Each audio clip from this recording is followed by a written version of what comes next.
ઝેરમુક્ત ખેતી તરફ પગલું. સડલા ગામે 10 પરણી અર્કનું વિતરણ. મૂળી તાલુકાના સડલા ગામે ખારેકની પ્રાકૃતિક ખેતી કરતા ખેડૂત હરિકૃષ્ણભાઈ પટેલના ફાર્મની જિલ્લા વિકાસ અધિકારી કે.એસ. યાજ્ઞિકે મુલાકાત લીધી હતી. આ અવસરે તેમણે ખેડૂતોને પ્રાકૃતિક કૃષિ તરફ આગળ વધવા પ્રોત્સાહન આપ્યું અને કહ્યું કે પ્રાકૃતિક ખેતી જમીન, જનજીવન અને પર્યાવરણ માટે આવશ્યક છે.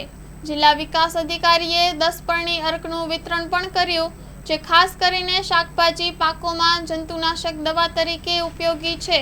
આ અર્ક ગ્રીન કમાન્ડો ગ્રુપ દ્વારા તૈયાર કરાયું છે. Story report by Minhaj Malik, Surendranagar.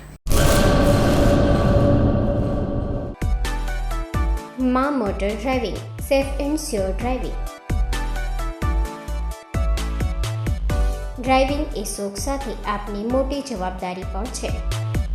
અમારા ઇન્સ્ટ્રક્ટર દ્વારા સચોટ અને સરળ માર્ગદર્શન.